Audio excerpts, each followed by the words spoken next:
So you ready for this? Sure. Okay. You seem very confident. All right, so Patrick Marra from Hub International. Yeah, not Hub Global. Although global. I feel like it should be, I mean... We are a global company. International technically means global, Correct. But it's not actually what The you're little called, background of the story is Hubs, we were originally founded in Canada. And oh, God. Did you guys try to cover that part Their up? first M&A purchase was a small brokerage in Chicago. So the easy way around global is international. So Hub International. Sounds good. And the second purchase was in Boston. So. Well, Patrick, if you want to raise the toast. Cheers. To episode 2 of Anxiety Cues. I thought it was Tim Talk. You can call it whatever you want. I like Tim Talk. It's like TED Talk except with Tim. It's way better than TED Talks. You like Tim Talk? Tim Talk with Tim. It's so weird. We can't keep changing the name every episode. That's not happening. It's never changed. And you spelled cues wrong on the last one. Well, hold on. Here's evidence that he doesn't even watch the videos because it literally says Tim Talks on the video. So Patrick, so you work for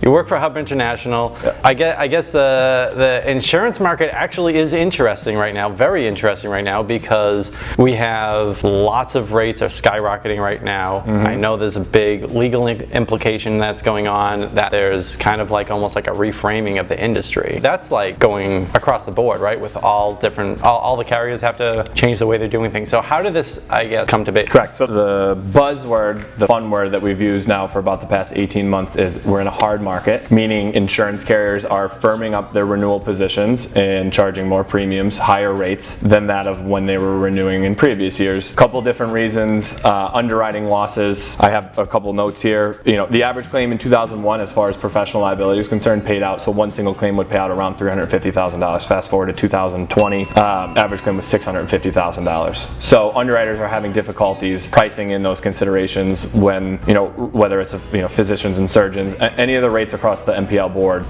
we're seeing a trend. We were on a call this morning. There's really no end in sight as far as they're concerned. So why is this happening? Why are the settlements getting so much larger? Social inflation. Everybody's suing everybody for everything. I mean, we were saying that back in 2001 though as well. Correct. And so you're saying that even from then it's inflamed more. More.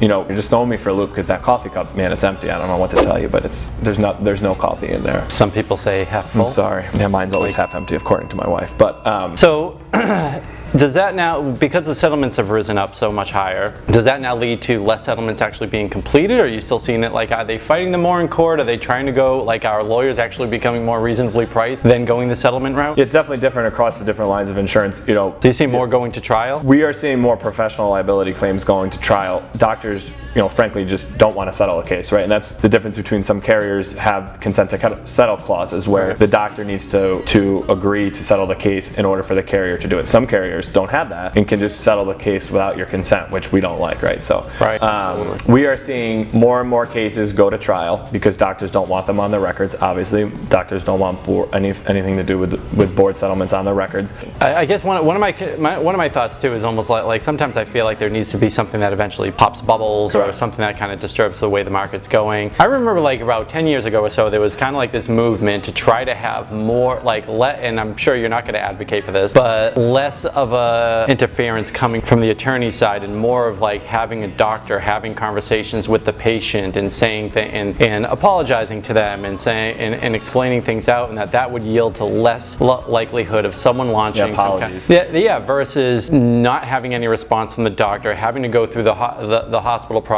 or whatever the practice is, getting annoyed with the lack of empathy that they receive, and that leading to the lawsuit. Correct. So I remember there was a movement for that like about 10 years ago or so. Is that, and again, I would imagine attorneys certainly would not say that that's a good idea. But which doesn't mean it's not a good idea. Is that still something that we see people like was there ever any tread that kind of pulled with that? Was there any data or that was shown that, you know, it's going to yield less suits and things like that? I still see it every now and then. I would say that data has shown that it is just better if the doctor is not admitting any guilt. Right. The second that they admit guilt, whether it's an apology letter or or an affirmation of, yeah, I made a mistake kind of type letter. Right. Nowadays, if that letter, because now it's like, happens, gotcha. Once they do that, then Correct. they have them, and I guess it's a mousetrap type situation. Right, and the argument on the other side is to appeal to empathy and humanity, and if somebody, and just with more reasonability about how things end up. So unfortunately, because of that, now they're going to court, because in the court of law, the truth comes to light. Yeah. And if the doctor really didn't make any mistakes or practice appropriately, the truth will come out. We're being told by the lawyers, let's take this to court. They'll pay the lawyer fees at maybe $100,000 instead of paying out a $250,000 consent. Right, because they're still out the money. So Correct. if they're being sued, they have you guys that back them up, and you're paying all the legal fees. At the end of the day, if it is proven to be frivolous or something like that, at least Correct. in the state of Massachusetts, and I imagine also in Rhode Island, there's no situation where you can then try to get the money back. I mean, chances are the patients wouldn't be able to pay that $100,000 out of pocket or whatnot. So I don't know. It just seems like you're just So a lot of times, screwed just to defend yourself. At the same time, the lawyers that the clients are working with are panel attorneys, right? So they're not only working for the client, but they're working for the carrier. So they want to make sure Right. they keep the carrier's best interest in mind as well. Right. Where if they're not just set on the case, they can take it to court and protect against a monster $1 million payout. Yeah, I agree with that. I also think that there's a situation where I like mine a little bit better. yeah, me too. Mine just doesn't have enough sugar in it. Thanks. Thank you, Jaden. Oh my gosh, she looks really embarrassed right now. She's falling asleep. She can't be. We're Insurance talking about does that. insurance. Insurance does that to people. They fall asleep. It's fine. Impossible. What's the craziest thing you've ever insured? You ever insure like a monkey or something like that? I'm lucky enough. The craziest thing I've ever insured. I'm looking at that right there, and it's definitely not the craziest thing I've ever insured. But A painting? we handle the workers' comp for when I cut my teeth. We handle the workers' comp for Cisco Brewery on Nantucket, which is really, really fun. So while I focus with a hyper focus on the healthcare industry, I cut my teeth selling retailer, wholesalers, workers' compensation. So getting to see that side of business and then transition to healthcare, you learn a lot about business. But the craziest healthcare, they're all a dime a dozen. Yeah, I mean, I love it. So is there anything in healthcare that you don't touch? Like, is there anything that would be a hands-off? Because it seems like, there's so much that you can work with and not much that you can't work with. It's a good question. So while I focus primarily on medical practices, so physicians and surgeons, that I would say 90% of my focus in healthcare. The other good part about working at Hub is we really do work on everything and anything. So healthcare, hospital systems, senior care facilities. So whether it be long-term, short-term, ALFs, any of the senior care market, we have experts across the country that Behavioral health. all of that. What about dentists? So we do dentists. Yep, Okay. we do anything Veterinary? and everything. Do we do? Yeah, we actually have one of the nation's largest veterinarian captives based in Chicago, in our Chicago office, and they write, it's well over 50% of the veterinarians across the country. Understanding that most likely if you're in the healthcare space and you have a malpractice insurance, your rates are most likely going to be going up, and use a broker who can shop it around for you. And workers' comp is going down, correct? You're learning. You do read a few of the emails that I send. I listen. It should be going down, Right. unless your payrolls are going up. If your business is growing, which I know your business is growing because Right. you're doing such a fantastic job, Right. and Jaden does such a fantastic job growing you. True, but I get the... As I slam into I know the microphone. I've slammed it. I've slammed it. I get the credit. Anyway, I just get so I drank it.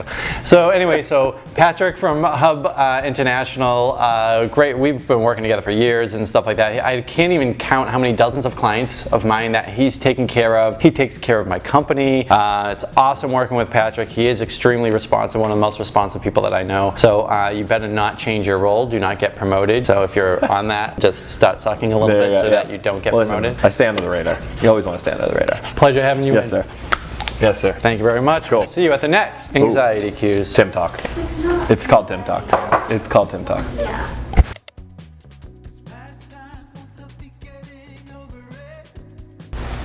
Yeah, we actually had a Fisher cat out here just a couple weeks We ago. have coyotes all over Franklin. They screw up on a coyote surgery, that malpractice, you Correct. better be protected, and that's what Patrick is all about. I'm actually somehow I ended up not being a flat earther. What else did I want to say?